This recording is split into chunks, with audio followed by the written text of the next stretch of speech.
All right, y'all. Welcome back to the Endless Enjoyment Podcast. I'm your host, Vincenzo, and today we're on location here in Nashville, Tennessee. We are at Home Studios in East Nashville, and I'm here with a new friend of mine who I'm so lucky to have been working with and showing me this dope space. It's just definitely one of the cooler spots we've done a podcast at for sure. And yeah, so welcome, y'all. We got artist, producer, engineer, performer, Izzy Rage on the podcast, What's y'all. up? Welcome, dude. Thank you for inviting me. Of course, man. It only felt right with us working together recently. So me and Izzy had met a few months ago at Audrey Rose's birthday party at the laundry room, right? Yeah, she had a whole showcase. You were on there. I did not perform. I performed with her just for, Just for our her song, song. Shine Like the Yep. Sun, that we did on my last album, Life is Hype. That's out now. But yeah, so I met Izzy that night, and then I think some time had passed. Definitely, like, more recently, I hit you up because I knew that we had kind of similar styles that we were going for, and I had this one song, Let's Go. It's going to be coming out real soon that I wanted your help with. So we've done 2 studio sessions already. Today is May 13th, Monday. We're about to have a studio session later tonight to finish that song and film some more content too for the music video, which we filmed on tour and stuff. So it's been a crazy couple weeks and whatnot. But yeah, Izzy's been a huge help. Engineering is killer. He's also got Appreciate some music himself. He released your first single, Wreck, in February, right? That's right. February 23rd. Yep. I thought you had one more single before that. I did have one song, but that was more or less a placeholder. So I wanted to set up my Spotify profile to look real good, have the banner and whatnot, and be able to like highlight my next release. So in order to do that, I had to have a song already uploaded to start my Spotify profile. Right, yeah. So the one that's on there, I think it was called like Angel Approaching. It's just like an instrumental. I plan on taking it down, but I've had a few people stream it. So right now it's just up there until my next single drops. But Rec is the first one where my voice is on it, and that was, an intended release. Right. You want, I guess, first tell us a little bit about yourself and like how you would describe your music. Yeah, so I'm Izzy Rage. I'm a hyperpunk warrior. We'll get into that later.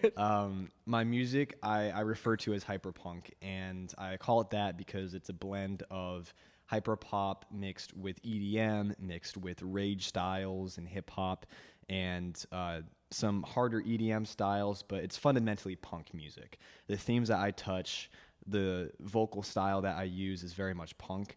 I grew up around, I won't say I grew up around, but I developed as an artist around the Murfreesboro punk scene, going to DIY shows, apartment shows, dorm shows, things like that. And I just saw this energy that was so enticing. It was so raw. It was just expelling all that negative emotion in a positive way. And so I knew that I wanted my music to reflect that. And I wanted my energy to also reflect my mind state. My mind state is very chaotic. It's very fast. It's very all over the place. And so I use my music as an outlet for that. And I hope that it can be an outlet for other people as well. For sure. I mean, that's how I got started in music. It was an outlet for me to express myself, especially my earlier stuff was a lot more emotional than what I'm doing now. But definitely, I love to see the combinations of influences that you have to like create your own sound that's true to you. And I think, it's super unique. Although, it's definitely like a more modern sound. I think, you could work well with a lot of artists, like big artists that are out now, especially on the production side as well. You got the Izzy Rage beat store that you've had open for a while. I've been running a beat store for, I think, about 4 years. And that was my main hustle before I got into the artistry. I was on the rage wave that started happening when Trippie Redd dropped his album Trip at Night, and as soon as I heard that, I knew that was going to be the next sound. So before people even started calling that subgenre rage, I already was on that. I was like, let me start making music that sounds like that. And I was just struggling to find talented artists to work with, to be honest, because before I moved down to Tennessee, I had been in Ohio, and there was no music scene out there. There was no one who knew what an 808 even was. So I felt very isolated, and it was also just as much of a struggle to find talented creatives online too, because you have to you have to sort through a lot of junk. You have to sort through a lot of BS. You have to sort through a lot of people not following up on obligations, a lot of people ghosting you. And so that wasn't really going anywhere either. So for the longest time, I had all of this instrumental music out there, and I felt this desire to put out something. And so even when I came to Tennessee, I thought that was going to change. I was like, oh, maybe I'm going to find artists who fuck with the style. I'm going to find people who I can work with. But nothing really changed when I came down here. I did see people who were attempting the style, but it still wasn't like enticing me to work with them. I felt like a lot of people, you know, had the energy and the idea behind it, but they weren't executing it properly. And I saw a lot of people. I used to have this very like inferiority complex as a producer. At first, I felt like I needed to serve the artist, and so I kind of had this like image of what an artist was. And then once I started to see them, I was like, they're just kind of like normal people. Right. You know, they're just normal people doing what they expressing themselves how they want, and there's nothing inherently special about that I myself cannot achieve. And I was only a producer because I had felt insecurities about being an artist. But once I saw that it was not as grandiose as I thought it was, I finally decided, hey, let me get on this. I feel like the best person to serve my beats is myself. So I started to write to a couple of songs I had. And at first it was just to prove that I could do it. I wanted to see what I could do as a producer and an engineer. But I started showing my first song to some people. This is before I dropped Rec. This was like maybe like a year-ish before. I started showing some of the demos I was pulling off, and people were telling me that I really needed to drop this music. So it took me a long time. It took me a lot of courage to finally pull the trigger on that. My first song, Rec, actually took, I think, over 300 hours of mixing before I finally put it out. That's not to say that anyone should spend that much time mixing a project. Yeah. It's just that I was very hesitant to put something out until it was of the quality I felt was something that like I would like to listen to. So I set a very high bar for myself. And I worked a long time on my mixing skills, and Rec was always the litmus test. Whenever I felt like I had reached a certain progression, I would always come back to that song and compare it to previous versions. And so there were like hundreds and hundreds of versions of that song before the one that finally got put out. And even then, to be honest, I wasn't completely satisfied with it, but I was like, all right, it's time to like, I had started performing. Yeah. So I already had the ball moving. I was like, people are going to listen to the song not because it's the best sounding thing ever, but because Izzy Rage put it out. And since I realized that people care more about the artist than the product sometimes, at least in the beginning stages, right. It kind of helped me get over that fear of releasing something. And now I'm working on my second song. I've got so many other projects that are in the works. I just need to kind of brush them off, polish them off, and plan them out. Hell yeah. I see you got a busy mind. And you got a lot of plans, and is it great that you took the time on that first song, because it is the mix sounds professional, and the fact that you did that on your own, the production on the beat, the vocals, it says a lot about you as a whole, as just a person, honestly, like that you're multi-talented and you have a lot to offer and to work with other artists. So you should be kind of a little selective about the people that you choose to work with, especially if people have been flaky in the past. And I'm glad that our paths have crossed. I feel it's almost like perfect, especially with where we're both trying to go right now. And the fact that you've only released one song too is quite amazing. I do think about that a lot. I do think about all the things that have like happened and all the accomplishments I've made despite only having one song out. It's been a lot of building the structure, kind of building the rocket ship before it takes off, but I've had interviews with news stations. I've been on the radio. I've been on TV. I've got a couple sync deals lined up even. And that's just from relationship building. I feel like a lot of people think that they have to have a bunch of music out before they start building those relationships. Like they have to have something before they go out and start advertising themselves. But the truth is, you're not there to advertise the song. You're there to advertise you. Yeah, for sure. You are the product. You are the brand. And the song is just an extension of yourself. Right. So you can start building those relationships and setting up opportunities for yourself as soon as you possible. decide to go to a concert and just meet people and shake hands and be like, yo, I'm Izzy. Who are you? What do you do? Right? I hear you. That's where I'm at. I have too much music out. Not too much, but I have a lot of music out where I'm at the point of I'm not really concerned about putting new music out, although I'm making new music. Mm-hmm. I have to build those relationships and do stuff like a lot of my music, most of it recently has been engineered by my buddy in another state. You know, I send him the files. Like, I need to build that in-person relationship. Like, I really believe me and you could accomplish a lot together and separately, and I'm excited to see what that entails. Absolutely. It's just, especially with this next song, Let's Go, it's just fucking been so much fun to record it. The vibe just like captured exactly the vibe I was looking for. Just that upbeat, fast paced.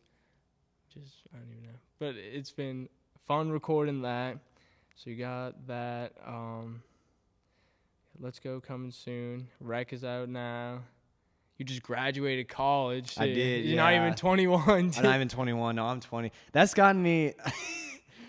People assume that I'm of age, and so I've been able to get into functions I otherwise would not be able to get into. And I've also gotten turned away from functions that I didn't, because people didn't even bother to ask me how old I was. Right, they just assumed I was like in my mid-20s because of all the shit that I'm so doing. So I got to ask, bro. Like, when I was putting the tour together, there was too many artists that I was trying to get to perform, especially in the other cities that weren't of age. And I had to ask because I'd be like, dude, every person I feel like I asked is like 18, 20. I'm like, yo, I need some of age motherfuckers. I've snuck through the back patio of some venues before. I won't name which ones. Yeah, but, or I've been part of the band. Got in the green room. Shit like that. But yeah, I appreciate my homies that kind of like let me in through that, and like they're like, yo, I got you, bro. Like, come in with me. Like, I'll find you a way to get into the function. So I'm always appreciative of that. Like, I feel like people have been very accepting of me.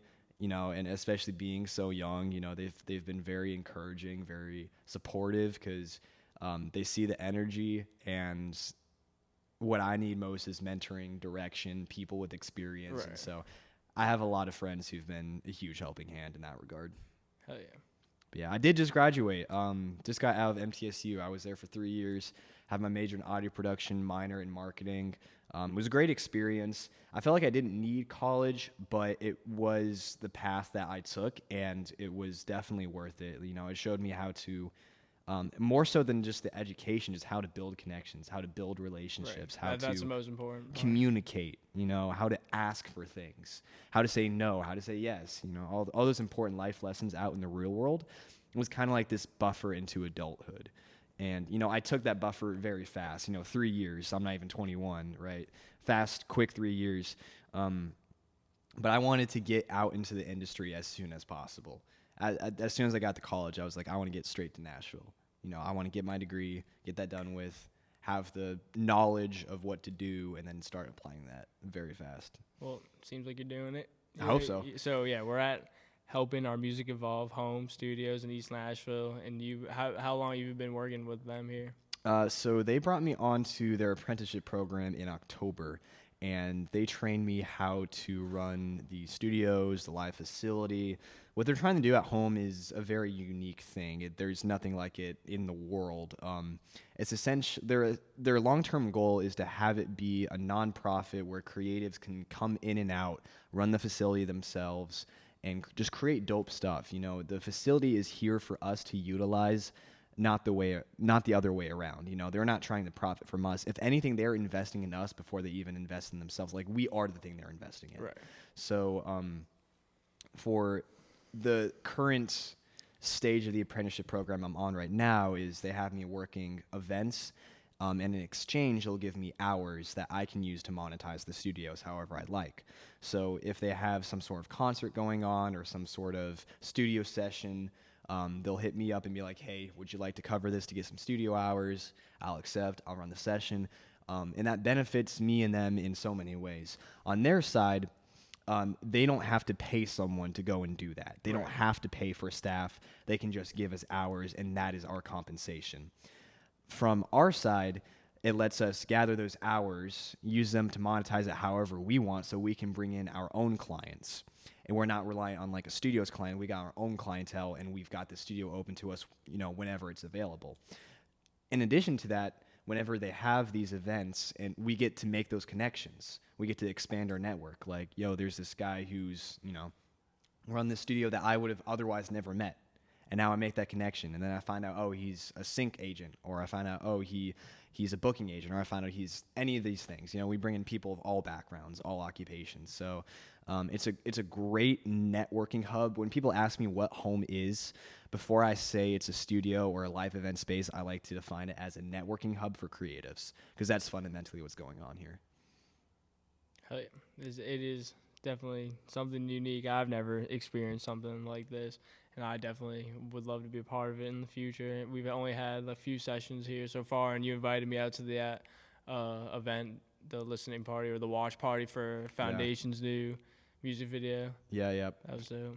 Yeah, Foundation Mech is a homie here, and he just dropped a music video with Shawnee Ray called, I believe, Baby Gonna Roll My Way. I'll have to edit in what it's called at the end. I'm sorry, it's slipping my mind. Just a little it's called If You Like. It's Foundation Mech and yeah. Shawnee Ray, If You Like. Shot by Nash City Media. Embry James, Black Cash, Corey, they're all creatives here at home as well. And so that was really kind of like a pinnacle moment for home, because all of that was an in-house production, and it was extremely legit. I mean, you were there. It was like industry quality. It was produced in home. The beat was made by Sean, one of our producers here. It was recorded here. The music video was shot in the live room and in the studios and outside home. And every person who worked on it was a homie. We call each other homies here. We're at home. We're homies, right? We chilling with the homies. We chilling with the homies, and you know that's a status that like is very much recognized not only in this facility but outside the facility. Like when I say I'm a homie and I'm at home, I'll go up to people and be like, "Oh, I've been there before. Like, what's it like now?" And they'll instantly be curious about it. And that's led to me bringing in several people, you know, including you too, to come check out the place, because we're building a reputation here. People know this is something special. There's a belief in this building that this could be like the next major thing, not only just in Nashville, but just in the music industry. When people reflect and look upon all the great artists that are going to come out from here, they're all going to trace it back to home. It's going to be like the Motown. We're all connected too. And yeah, it's gonna be like Motown, Muscle Shoals, L.A., like whatever like niche area there was is gonna be like that is the sound that came out of East Nashville.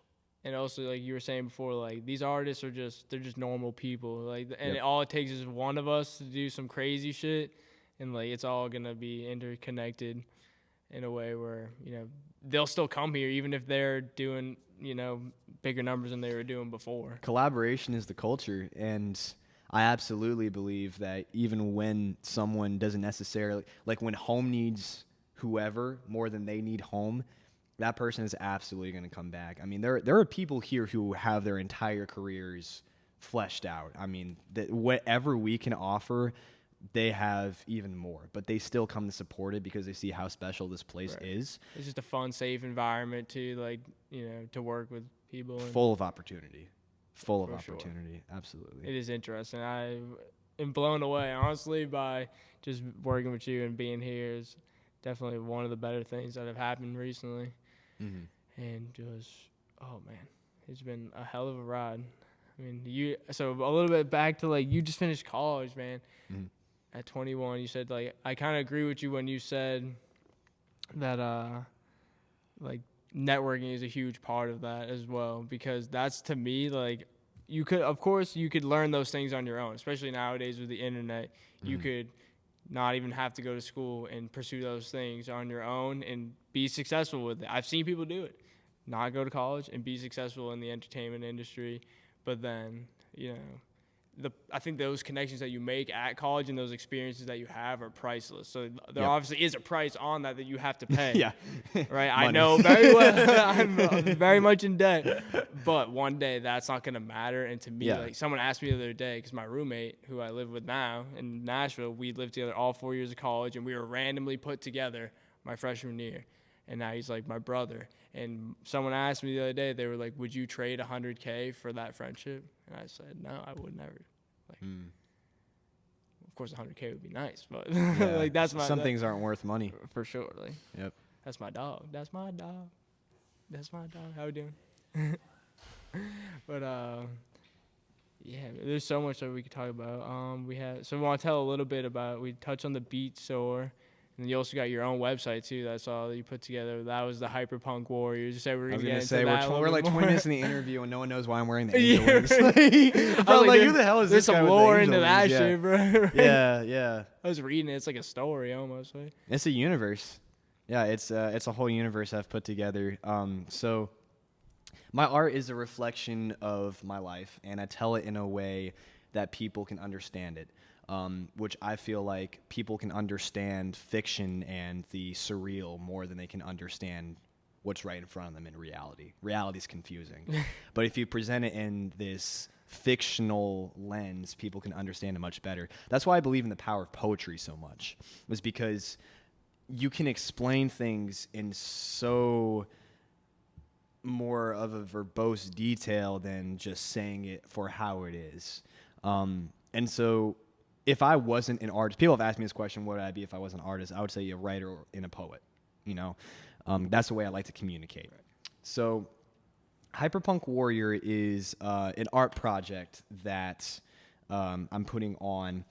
And to explain a little bit about it, like I said, it's a reflection of my life. So we're going to need a little bit of context. And I'll try not to turn this into a super long sob story, but I'll go over the important parts. So, I grew up in a Catholic household, so my perspective was very limited.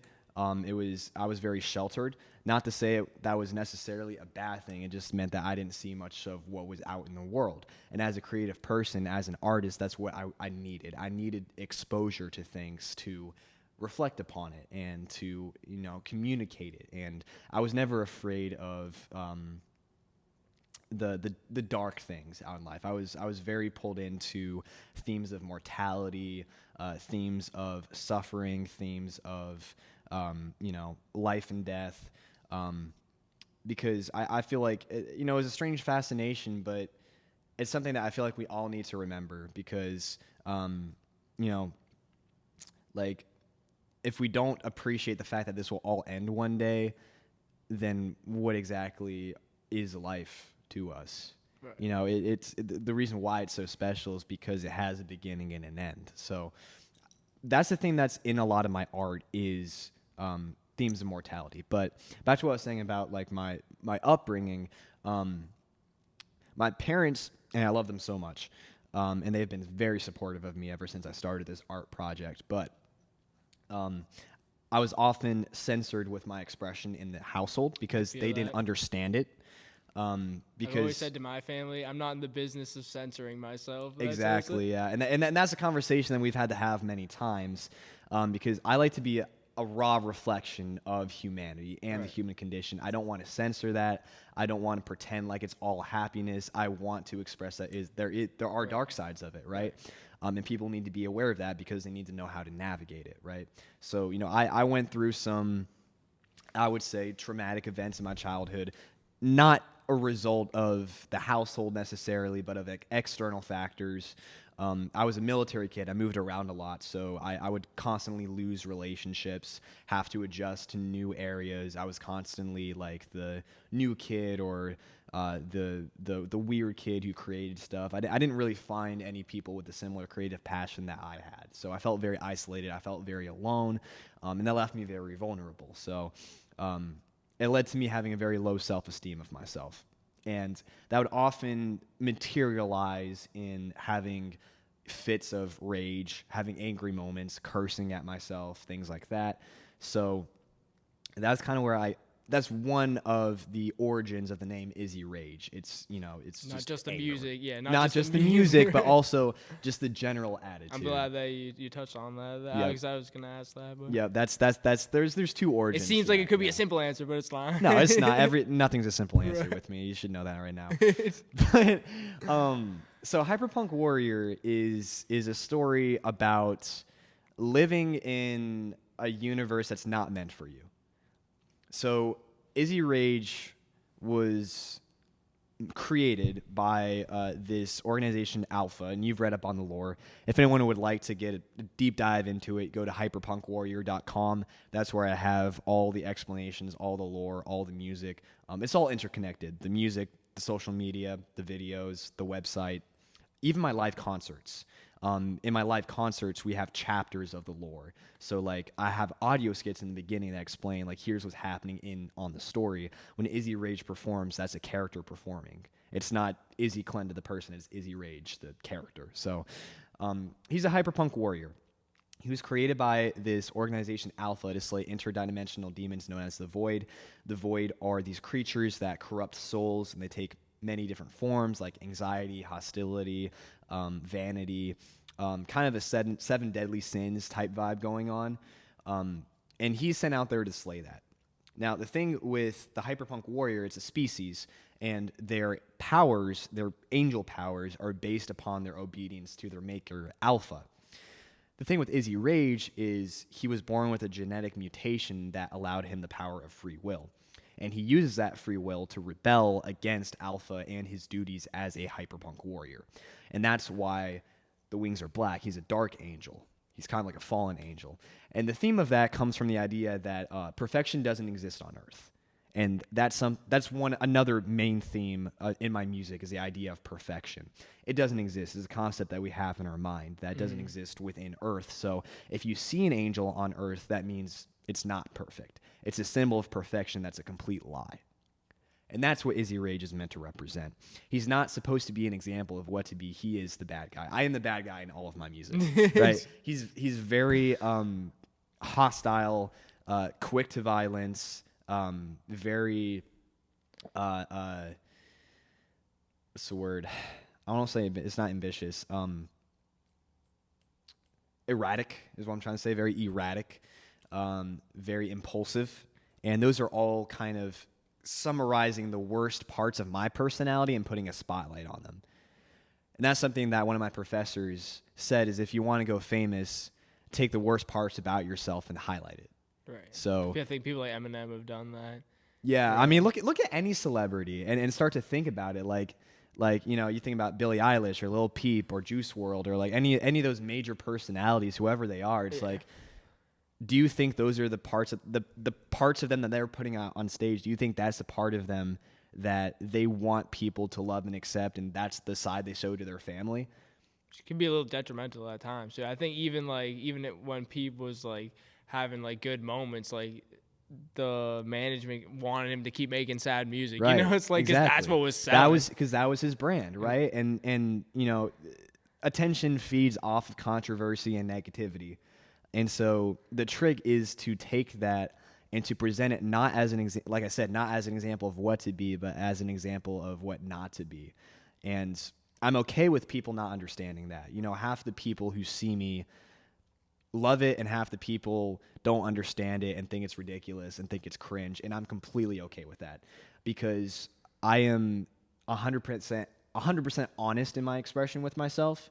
I'm not afraid to admit that I have flaws. I don't think anyone should be afraid to admit that they have flaws. And that's what I'm trying to encourage through my artwork is to accept that we all have dark sides of ourselves. We all have the parts that we don't like and that we like to hide. I am not here to hide it. I wear my wings and you can see that they're not pure.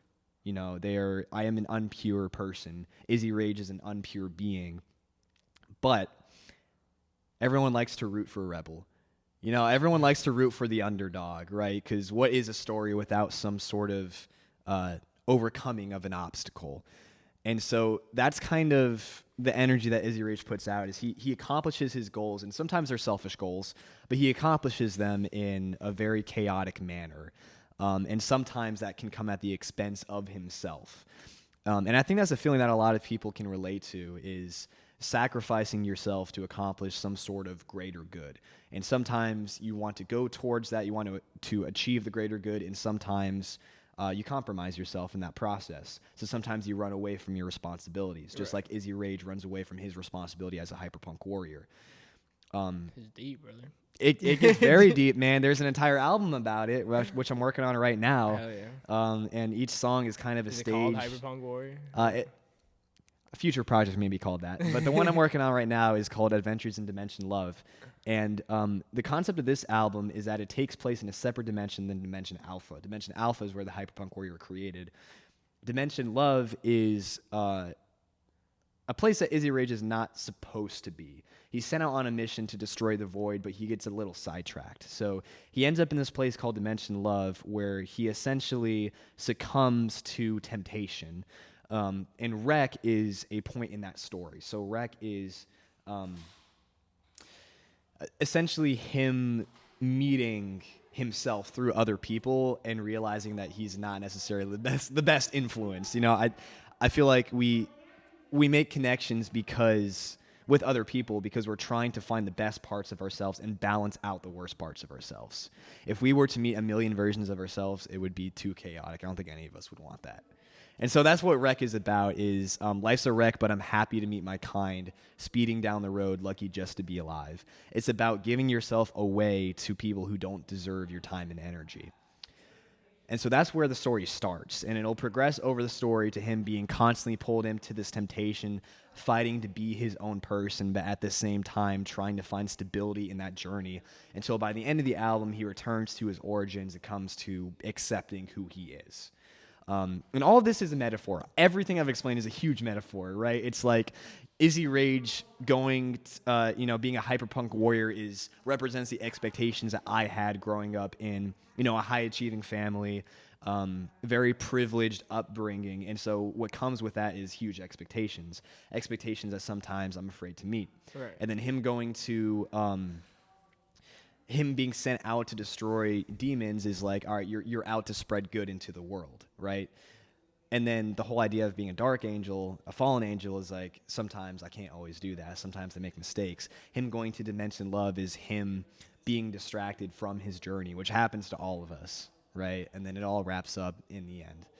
I love it, dude. I honestly think you're one of the more well-rounded artists that I've ever met, dude. Like, I appreciate production, the storytelling, the artistry is next level, dude. And at Thank your you. age too, dude, like I said it to you when you came over to my place the other day. I was like, dude, like I have no doubt that by the time you're my age, we're 5 years apart, Yep. like you're gonna be doing insane shit. I hope so. I know it, dude. I know, like, it's not as long as you're alive, brother, and you take care of yourself. Like I can see, like, dude, the one song you put out is incredible. But on topic of like the storytelling stuff that you were just doing, it reminds me of one character. Who's that? And are you a Star Wars guy? Enough of one. Enough of one, but not. I watched Clone Wars growing up. I watched Clone Wars. I've watched Clone all the Wars movies. is great too. Clone Wars is great. I recently watched Clone Wars. I thought it was like a kid show, but no, there's a lot No, of action in no, that. it is an adult show masked as a kid's show. It reminds me a little bit of like Anakin or just the Jedi in general that are like, they are imperfect people, but Yeah. they have such high expectations of being like these saviors. The chosen one, It's right? like, dude. I think And Anakin is probably the best comparison you could have made. Right, because then I loved Anakin growing up. Like, although Yeah, he became I was an Darth Anakin Vader, fan like, too, yeah. that was my guy. Like, Yeah. just growing up on the prequels and shit. Like, It's like, and you sometimes you got to root for Darth Vader too. but then also, like, dude, Padme, fucking Natalie Portman's a baddie, dude. It's like, no wonder you got distracted, dude. But then he ends up at his own expense. Like, he's going after these goals, ends up ruining his own life and relationship pretty much. Like, I think his whole story arc is a perfect archetype. I think we have the same archetype, right? It's like huge expectations from the moment he's born, and balanced with the temptation. First of all, with the danger that comes along with that. right. Balanced with or mixed with, all just the trauma that happens throughout the story, the responsibility, the pressure of it all. Pressure can make diamonds, but pressure can also break people. Right. It goes both ways. I love that, dude. That's what it made me think of when you started getting deep on it. I was like, yeah, that's just, man, it's on some Anakin shit. I'm excited to see where the story goes and just listen more. And like, I've only really heard the one song from you. I'd love to hear some more. I'm so that you've been anxious to working drop on. more music. I have 3 albums that are written and produced. It's just a matter of recording them and getting them out there. And Right. I feel like I've been building this snowball effect, and it's just I can just see it starting to avalanche, right? And it's just gonna take a while until it finally hits. But like, I can feel the momentum at this point. Since the last show I did, which was at MTSU, as part of the Urban Entertainment Society Beat Battle. After that happened, and I had my first, I would say, real mosh pit going on, I just felt this feeling that I was at a point past no return. that I would not. It's not even that I wouldn't succeed; is that I would not allow myself to fail. ever give up. There's if you never give up, you don't fail. That's the thing. Yeah, you only fail when you allow yourself to. Truly. Yeah, when people give up, that's when you fail. Something that my friend, my mentor, the manager told me, 187 Blitz. He said, and L. Yeah, you met Blitz. Yeah, he's the man. He's the man, man. He's got so much respect in this community. Very wise person. And one of the things he told me was, an L doesn't stand for a loss. It stands for learning. And what do you do when you put L's together? It's a dub. Bro, this shit I preach in my music too. I have this tattoo. This is the most recent tattoo I got. It's actually been like 3 years, but I need more. But the winning streak tattoo is for if you learn from your mistakes, you'll never learn. You're always winning. So I've been winning for 25 fucking years. Yeah, I really need to flip that mindset. This is something that I've been working on recently, Vinny, is every challenge, every setback I've had recently, I've always asked myself, what is the purpose? What is the effect of this? Because I've had many things go wrong that led to great things. For example, but it's hard to understand in that moment. Exactly. But if you're trying at least to understand in that moment, then you're doing something. For example, I got kicked out of my spot in Murfreesboro in the middle of last semester when I still had 2 semesters left to go. I was running a studio there. I was too loud, noise complaints. Yeah. Got kicked out because they found out I was running a business. So that led to me being extremely in a spot where I didn't have a housing opportunity because it happened so suddenly. I didn't have anyone in the room with, and my friend Joe Boz, he's the founder of the Ether Business Collective out here in Nashville, and also he's the one who told me about home and got me connected here. He told me that he had a property out in Nashville that I could move in with him, and he was very generous about the price and what I could do there. I could run my studio, I could bring in people. And so that became my jump pad to get into the Nashville. And it happens way sooner than I expected it to, right? Because my plan was to move to Nashville, but it wasn't going to be until summer. Well, I moved to Nashville, and it happens to be when I start this, apprentice program at home. I start to meet people, I start to go to shows. I'm just constantly in the right place at the right time. And I felt so much insecurity at the start of that. I thought this is happening way too soon. I don't know if I can handle living in the city. But everything's happening now in such an organized way. It's almost as if I can see God's plan and he's writing it out for me in real time. And I can see it happening, right? It's divine intervention happening right now. So now whenever something negative happens, I'm like, what is the purpose? Even if it's something simple, for example, I thought I had a bag stolen out of my car a few weeks ago. I had some very sentimental possessions in there, including my diary, which was a gift from someone who I was friends with and I cared about a lot, right? So that got taken, and I kind of had this crossroads where I was like, this could be the end of the world or it couldn't be. And at the end, I kind of thought about it more. I was like, listen, this is what makes memories so valuable, is the fact that you can't replace them. And I could either be upset about this, or I could just admit that, hey, I lost something. Humans are meant to lose something. I need to learn this lesson so that if something bigger happens down the road, I know how to cope with it. Right. I know how to deal with the emotions. So it's something like that where it's like, if anything, you're growing as a person. You're living life. You're getting experience. Right. You're understanding yourself, how you react to things, how you absorb negative things are always going to happen. It's never things, even, or just I've talked to my family about it too a lot, my cousin especially, being like, bro, it's not the last time you're gonna make a mistake, dude. You have to learn to handle things as an adult, and you just can't be overreacting every time something bad happens, because maybe hopefully sooner rather than later, but sometimes it's later you understand. I never thought I would be where I am at right now. I never thought I'd be living down south, really doing the music thing, but multiple things had to happen for everything to line up to be right where I am here sitting with you. And for good or bad, there was some bad things that happened or negative experiences that I went through ultimately led to me living my dreams out here, so I have to be thankful for those things, even though they weren't what I wanted. Because sometimes, God or whatever, the universe, has bigger plans for you. You don't care what you want. Exactly. Well, I started to realize that all the pain and suffering and trauma that I went through earlier in my life, that was all inspiration for my art. And I wanted to be an artist as soon as I was born. I knew that was what I wanted to be. And I think a sane artist is an oxymoron. I think all artists have a little bit of craziness in them, and the best ones are the ones that sometimes are completely off the rails, right? And so I feel like I'm not necessarily happy, but I'm appreciative that I went through such intense emotions and intense experiences, because art is meant to comfort the disturbed and disturb the comforted, right? Or it's usually said the other way around. Disturb the comforted and comfort the disturbed, right? It's supposed to make people uncomfortable for a reason. It's a way to express the world and expose people to information that they otherwise would not see from their own perspective and their own reality. It's all a conglomeration of realities and perspectives, and that's what connects us. Art is what connects us. And art is expression in of itself. It's expression, it's communication through sound. It's expression and communication through visual information or through speech, right? This conversation we're having right now, this podcast, is a form of art. This couch that we're sitting on is a form of art. It was designed. All of this was designed, whether intellectually or physically. There's a purpose behind it. There's a communication.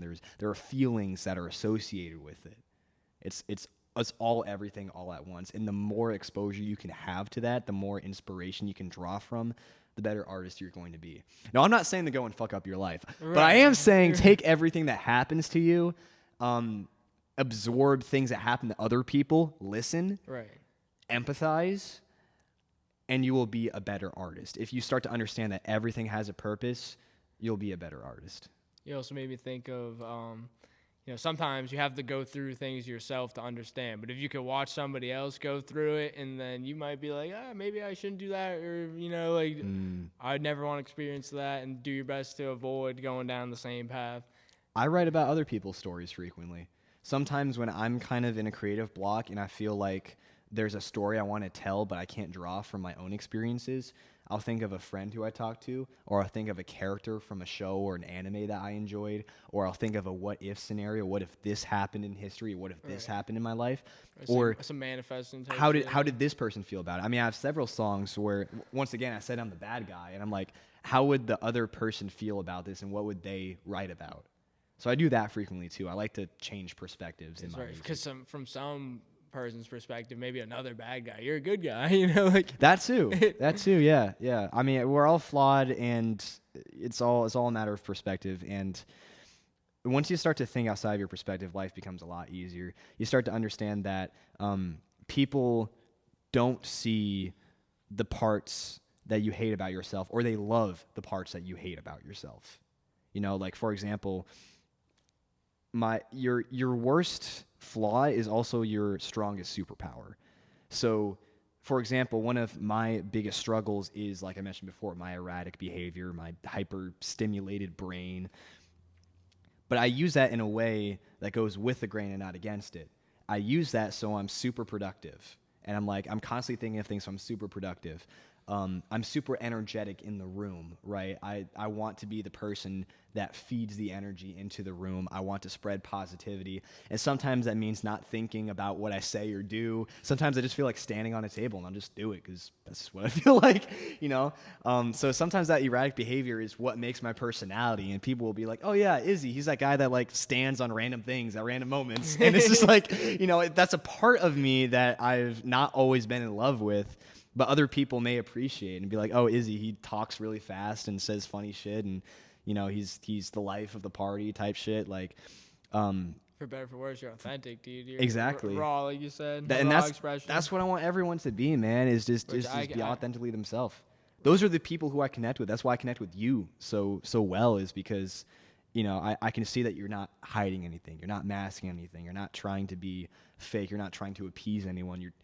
You're trying to appease yourself. You want this relationship with yourself, and that's the most important thing. And those are the people who I click with the best, are the ones who are their own best friends. I appreciate it. I mean, it's a battle. Like, sometimes, to me, it's never enough. And that's why I'm always pushing myself to do more and do more and do more. But maybe that's in music, and I'm neglecting my health, that's something I don't know. I think once you try to monetize something, in this case we're talking about music, it takes away some of the joy, not necessarily all of it, because obviously I think we'd all be happy making a living off of what we love doing.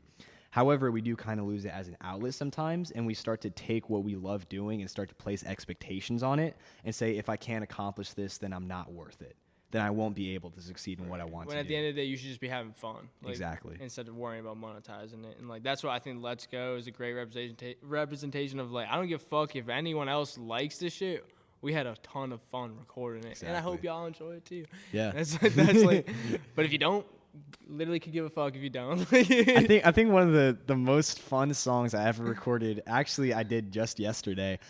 So I was at this recording camp called Camp 3. Yeah, I was looking at the post you made. That seemed pretty cool. It was so cool. We had shout out Jack Vanoy for putting that on, by the way, and shout out to Top Track Studios for hosting it. We had 5 studios in 3 days to make music with 30, 40 creatives who pulled up, and I wasn't necessarily in the moment as much as I would have liked to be because I was worried that I wouldn't have enough projects to show off at the end of the camp. I wanted to come home having made something. Towards the end, I wrapped up the projects I was doing, and I started to kind of walk around the rooms and see what everyone else was doing. And then by the end of the camp, I feel like everyone kind of let loose, and we were like, all right, we've created something really dope and really special. So as everyone's wrapping up their last projects, I go outside.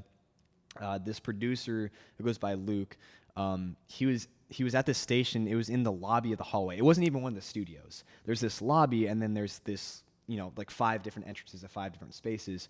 We're just in the studio in between it all. And it was not meant to be a recording space. But he's producing, and he's cooking up this crazy, like, trashy beat. And I'm like, yo, this is nasty. Can I get on it? There's, like, an hour left in the camp. Everyone's wrapping up their projects, and we're like, let's start something new and, like, speed run this shit. So I get started. I set up my microphone. People are constantly coming in and out. So, like, we're constantly being interrupted and having to re-record. And there's no sound treatment. We don't even have a pop filter. There are no plugins on my voice. I'm screaming. It's distorted as fuck. And we're both looking at each other, and we're like, the shittier the mix this is, the better the song is going to be. And just the rawest it is just going to be the best. So we got it. And I recorded this hook that went like, 2 fists up, 2 fists up, 2 fists up. And I just challenged myself to write the fastest rap possible. I was just like, I just want to show off what I can do. So at the end of the camp, we all get in the room, and I'm like, all right, I submitted this garbage. It was fun making, but I didn't think anything would come of it. It was fun making. And Jack picked the top 10 songs he felt like were the best representation of the camp. We went through them all, and he's like, and this next one is called 2 Fists Up. And it starts with a sample of going, will someone close the goddamn door? And then just boom, beat hits. It's kind of an inside joke. The beat hits, and then everyone just goes like, whoa. And they're like staying face or going like, fist up, everyone's loving it. And it got 3rd place. There were 30 songs submitted, and it got 3rd place at the end of it. Something I made in an hour. And it would have won one of the grand prizes, but me and Luke didn't vote for ourselves because I think we're both being humble about it. And we're like, there are projects here that people worked all weekend on. I personally would have felt guilty taking home some like $1,000 prize for that. That just happens sometimes. The most like authentic, just like on the spot shit is sometimes fire, and sometimes not. But. Yeah, I mean the song sounds like shit.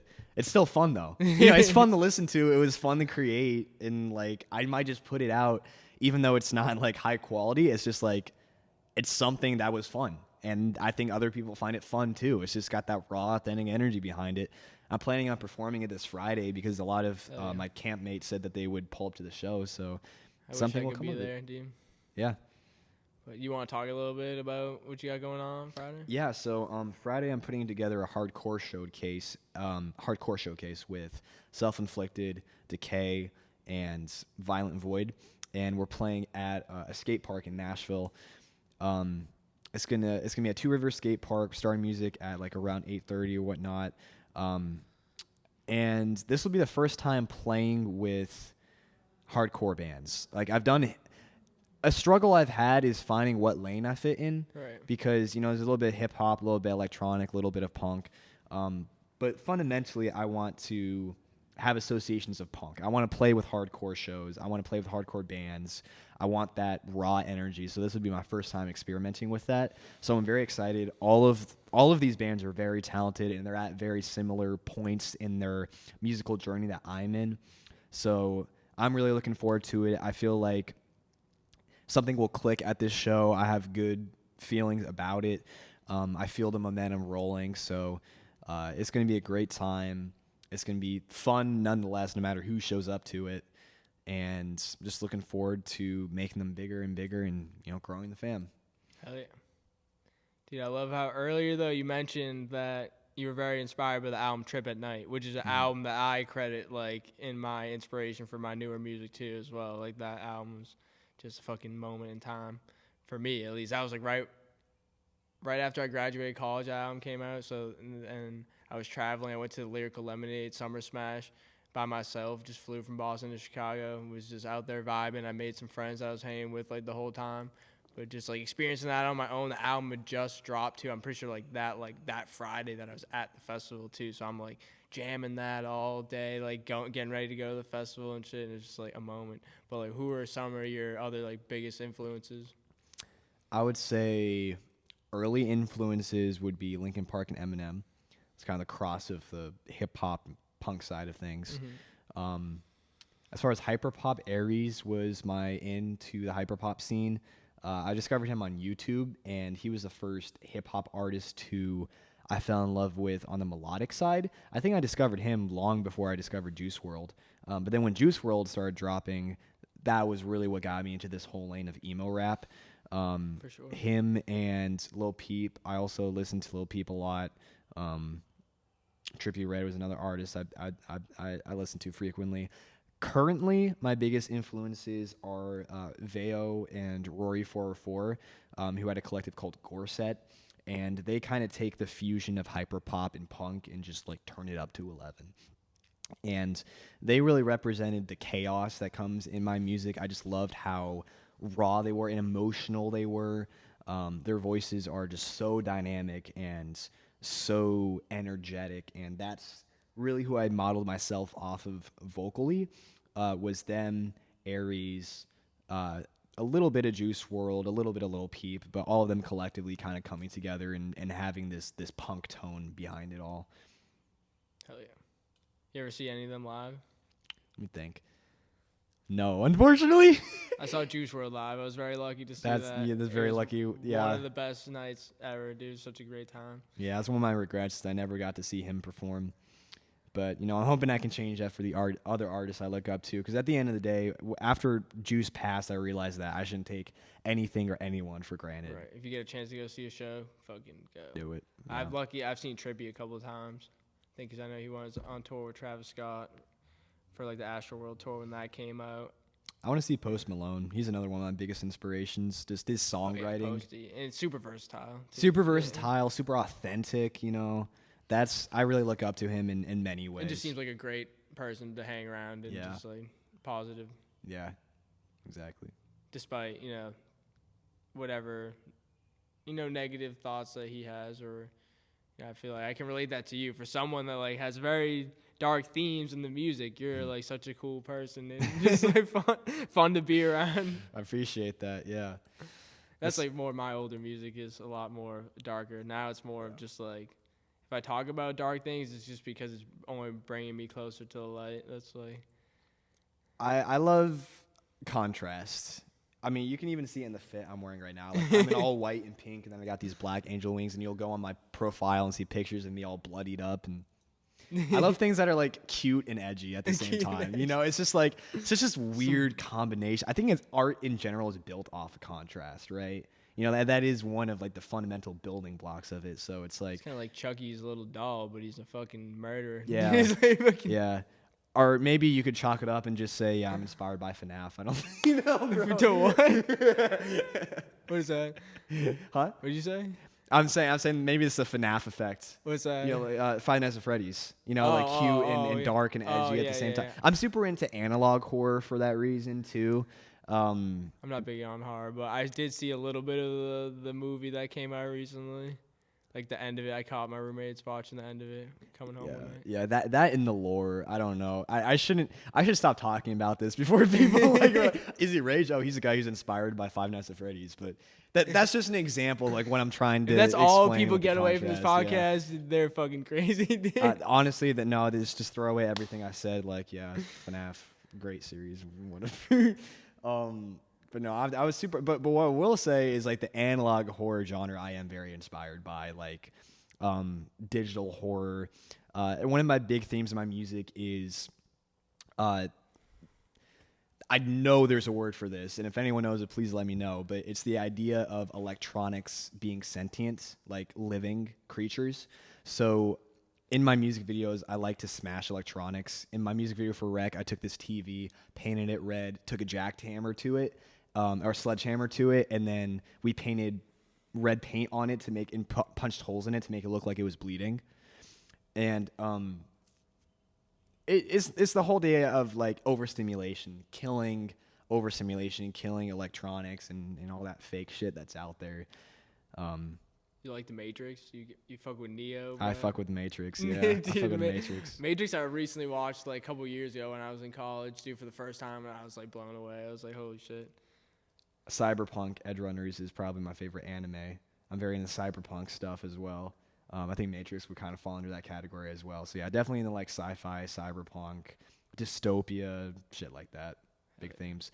I like to think that we're living in a dystopia now, and that's another thing I touch base on in my music and in my concerts is like, fuck talking about the future, bro. You just take a look around at some of the stuff that exists, and you're like, we're on the bad timeline, bro. We're on the bad timeline. We're living in that dystopia shit, right now. Like, I like to have some faith in the world, dude. Like, I mean, me too. I think it's just everything is everything all at once, and just the contrast between the good and the bad is just becoming wider and wider. So I kind of agree with you there. Is like there's still faith in the world. There's still hope. It's just that we're going like this. You know, yeah, it's definitely that's what's happening. Especially it's election year, brother. Fucking no, God. boy. Yeah, I'm gonna try to. If any time I smash electronics is gonna be around then. So you haven't released the Rag music video yet? It's in production. You've seen snippets of it on my story. You've seen the snippets of the promos. Those are all shots that we made from the music video. I shot it actually last April, so it was about a year ago. But yeah, we're putting that together now. I'm also working on a second music video for my second release.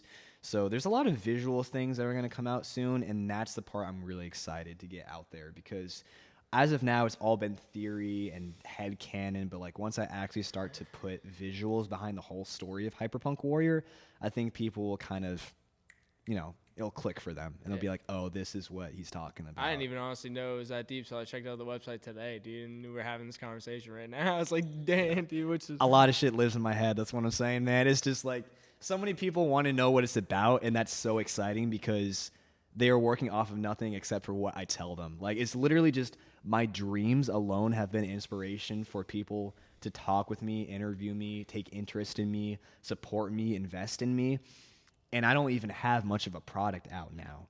And so I'm very excited about the next few years. I have a problem of kind of not living in the present because I daydream so much. Yep. And I'm excited to get older, gain experience, gain life experience and in general, and improve upon myself, be the best version of myself. I think we all have a duty to become the most ideal versions of ourselves on account of us even existing, because it's such an impossibility.